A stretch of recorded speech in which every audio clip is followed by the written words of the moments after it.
Singer and songwriter Emily Curtis is making music to make you a little less weird. Today, I talk one-on-one with the singer and songwriter for this edition of Quintin's Close-Ups. And if you haven't already, subscribe to my YouTube channel and like Quintin's Close-Ups on Facebook. Emily Curtis, welcome to Quintin's Close-Ups. Thank you. Thank you for having me. Oh, you're very welcome. You know, you are a Charleston-based singer and songwriter and producer. And from what I understand, obviously, you're here to make people feel less weird. Let me ask you, what's new, what's now with Emily Curtis and your music? Let's see. Well, what's new? I am about to do a few original shows. I actually have more original shows in the next few months than I have in a while. Usually I'm playing 1 or 2 a quarter. And so I have about 4 coming up. Both in town and out of town. So getting ready for those and creating new music in between that. So, what original song best describes you? Oh my gosh.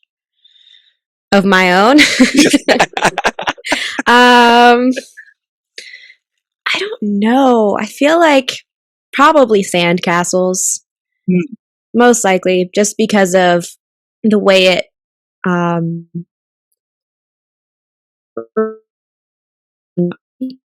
I'm prone to worry about things that don't necessarily matter. And so it's just a good reminder for me. What matters to you right now musically? Musically, what matters to me? Being really authentic in what I'm saying, but also delivering it in a way that people are drawn to it melodically and saying things that really matter and stick. What is sticking from the music that you produce? I think a lot of it is melodic hooks. I think the melodies really do get stuck in your head. From what I've understood from other people, they're like, your song was stuck in my head. I'm like, sorry, but not really. And I think some of the stuff I say is very honest, and I think that kind of jumps at people. So those 2 things, I think probably. When it comes to your new music, Miss Emily, what will jump out at people? Probably how personal it is. A lot of it is kind of hard to write about right now, so it's kind of a struggle just to even get the words out and kind of revisit different inspirations for those songs. And so I have a feeling it's going to impact people differently. What inspired you to write these personal songs by reliving them? I don't know if anybody specifically did. I mean, I think I see writing music as part of taking back your power from situations or being a part of other people's celebrations. And so I think that's kind of what inspires me to write things like that. When did you take back your power? I do a little bit every day, I think. I don't know if it's like one specific time. I think it's a choice every single day. And I think doing scary things is a way to do that.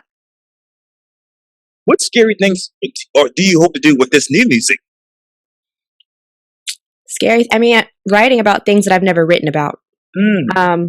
Writing about things that are really personal and that in the past I probably would not have been able to write about. And it is uncomfortable letting people inside your head like that and being like, hey, here's my heart. Please don't break it. Right. In a song. Yeah.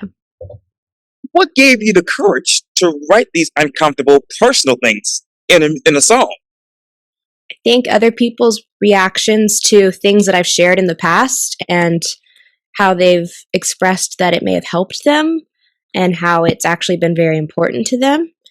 And I think seeing that really does embolden me to do more of that because I can see that it has a positive effect. And being able to give people words for what they're going through that they may not be able to express, that's a pretty cool thing.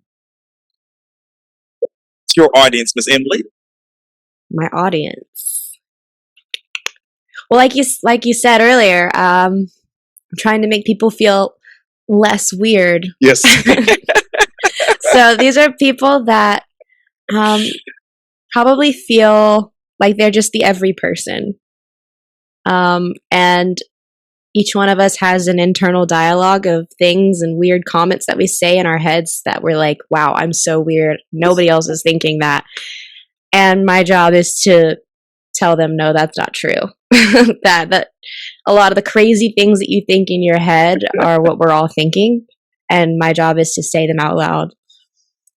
So, what is that internal dialogue right now when it comes to writing these songs? Sometimes it's just everyday weird little things, like little habits or little, like sometimes I'll test them out on my statuses on Facebook even. Yes. Like, I think I posted the other day that all I really want to do right now is eat Chick-fil-A and take a nap. And so many people commented on it about how they were like, this sounds like everything I want right now. And I was like, wow, you had a really strong response to like just weird little things like that. But it's just kind of proof that like people are really similar when it comes to that kind of thing. And so just kind of making it normal. You talk about other people, Miss Emily. What other artists resembles your music right now?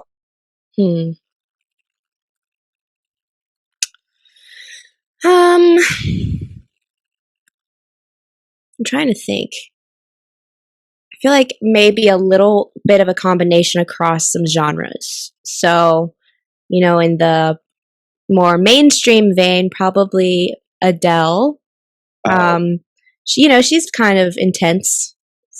I try not to be quite as intense all the time, but yeah, her vocal style and some of the storytelling and vulnerability. And then Tori Kelly is one that I always reference just because I relate to her a lot. I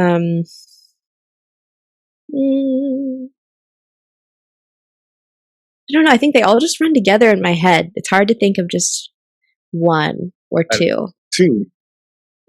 Well, what local artists do you want to collaborate with in those particular genres? Yeah. I've been able to collaborate with a handful, actually. And so that's been really good as far as,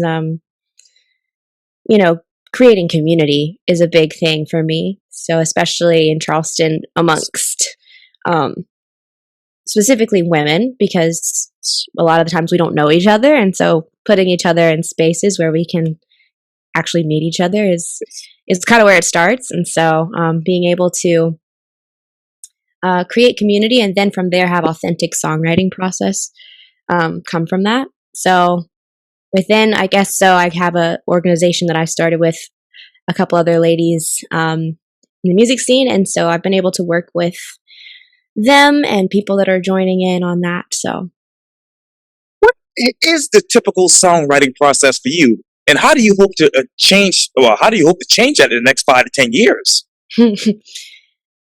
My process tends to be from a concept, generally something that I feel really strongly about, have a lot of thoughts about, and then kind of playing on my guitar a little bit, either playing a cover actually of another song can kind of inspire me melodically and can inspire chord progressions and phrasing and style.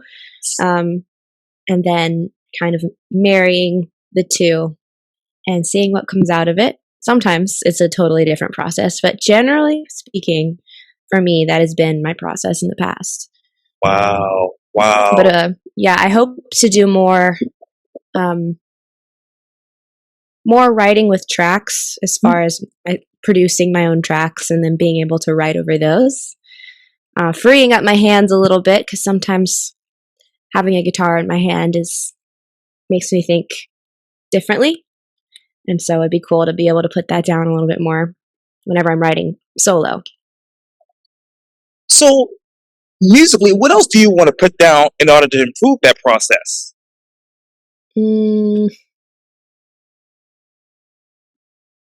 Put down as in What do you mean?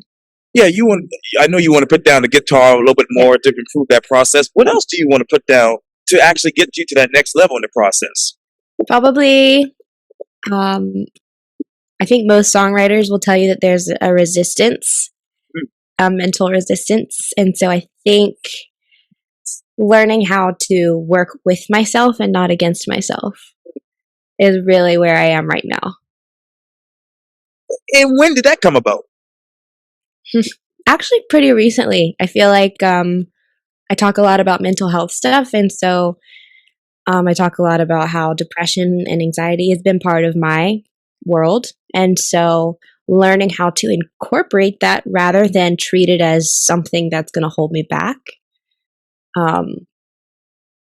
Yeah, that's something that I've started incorporating into my practice, I guess, in the last year, really.